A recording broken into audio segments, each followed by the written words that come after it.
Hey, this is your girl Tysheen. How you doing? How you feeling? How's my Sweden people? How y'all feeling? How y'all doing over there? What's going on over there? How's the weather? It's cold over here, so I don't know if it's cold over there. But yes, you see the title, and my boy Andrew always got all the information that we need to know over here, just in case we want to go over there and visit Sweden.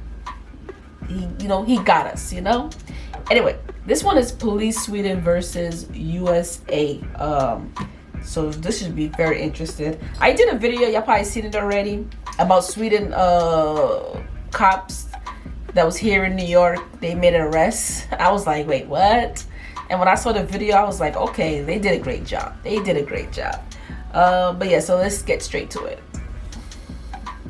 Let's talk about police, baby. Let's talk about you and me.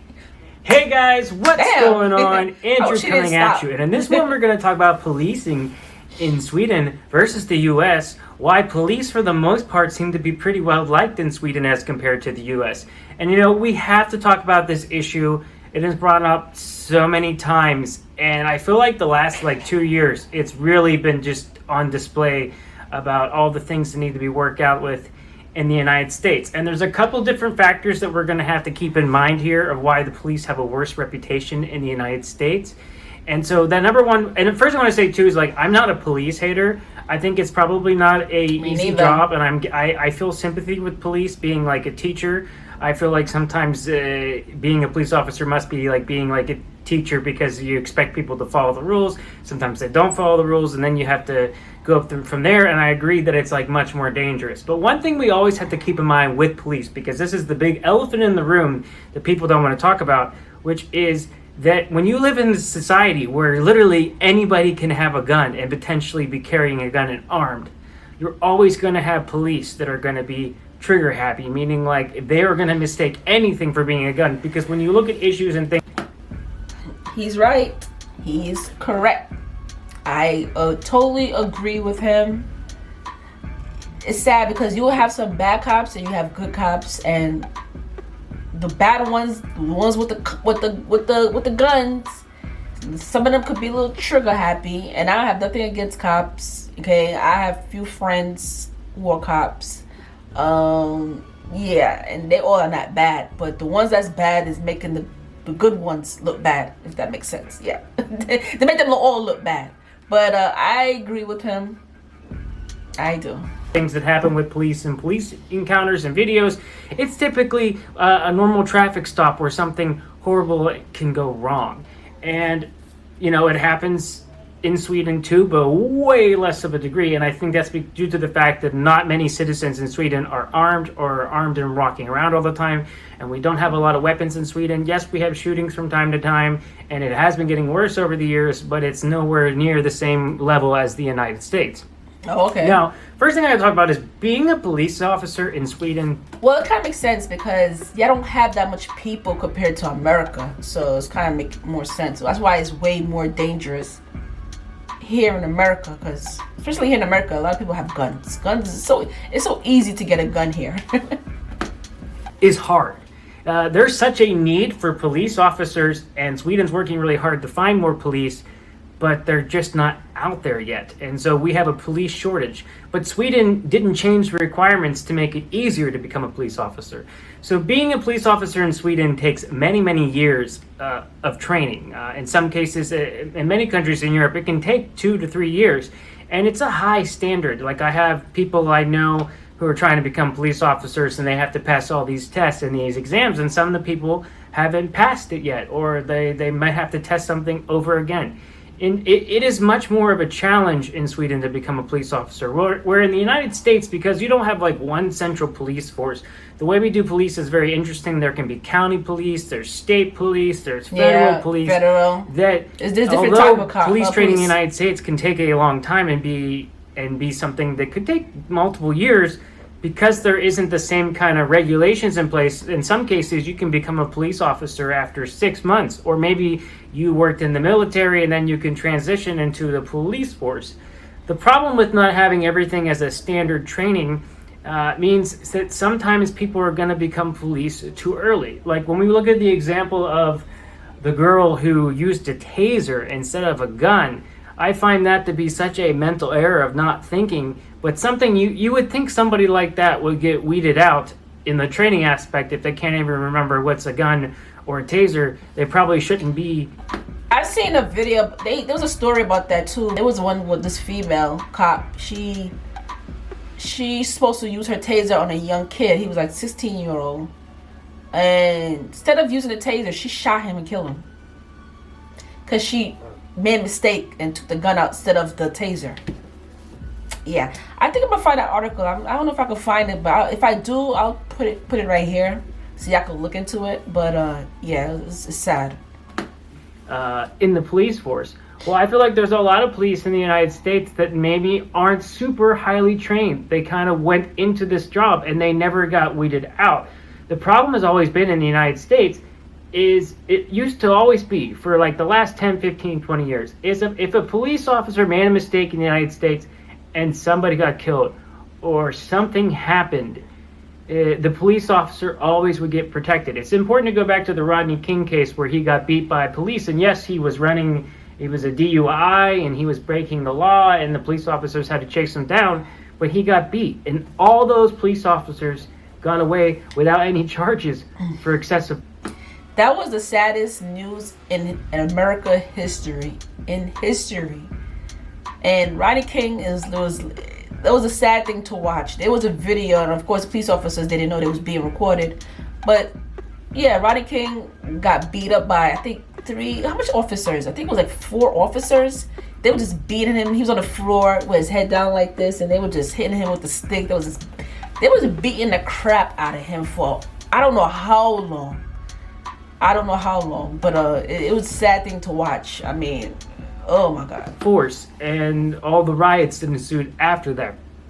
There is a history of police in the United States covering things up. There's this case of a guy in Baltimore where he got apprehended by police, and then at some point while he was going to the police station, he ended up dying, and then it got swept under the rug. So now having this chance for people to film, we are seeing a lot of these techniques. I could back him up because whatever he's saying is the truth.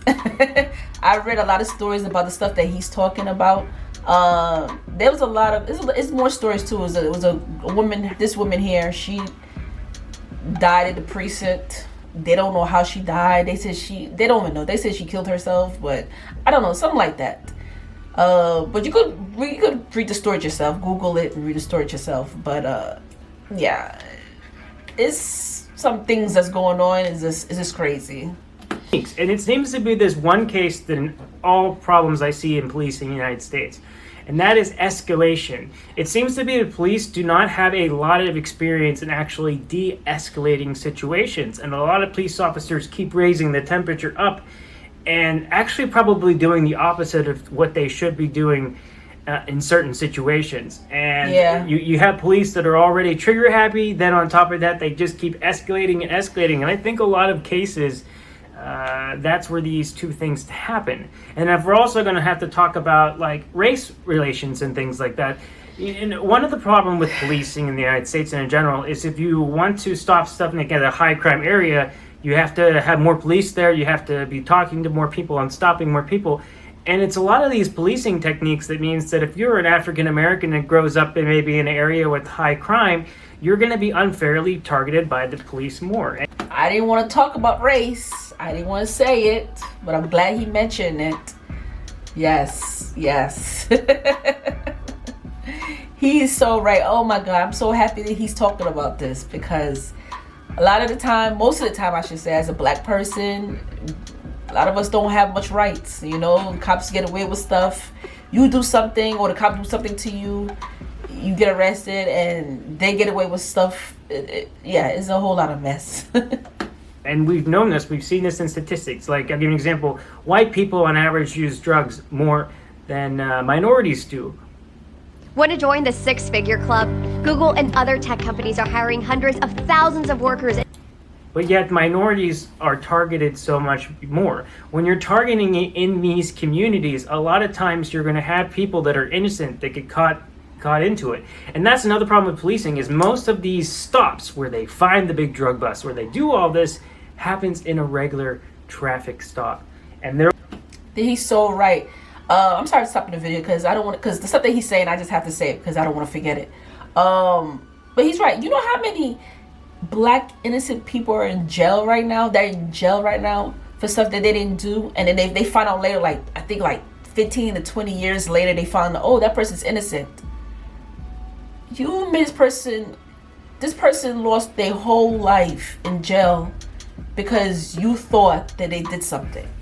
Yeah, and then when they turn around and sue the city, all they want to give them is just a little million dollars. Like, that's supposed to be enough. That's not enough.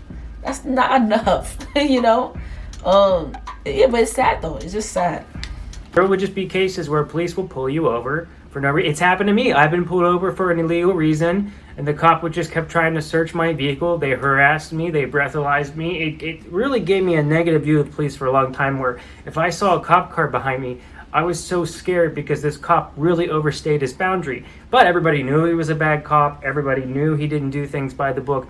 And I'm sure the police knew the same thing. Yet he was able to be in the police force for 10 years and scar people. And I think that's the biggest issue here, is that we have to look at our policing and decide, what are we doing here? Is it doing more harm than good?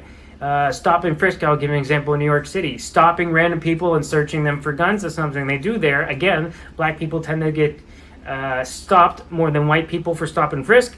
Is the amount of guns or weapons or whatever we're finding worth the potential harm that it's doing in the communities? So a lot of people think moving forward, and I believe the same. I believe that we do have to have more mental health support, but I think it should be harder to become a police officer. I think we It's sad because there, you know, I don't want to make this clear. Like I said before, there are some good cops. There are. Okay, there are some good cops. I know a lot of cops who I'm cool with. You know, if I see them, they're like, hey, Tysheen, how you doing? You know, I say hi to them. But then you have some ones, they're not nice. They just don't like black people, or you just have someone just this moody, and like he said, you have some of them just trigger happy. They can't wait to shoot somebody. They just want, because they just not here. Mentally, they're not here. So it's like, whatever he's saying is true.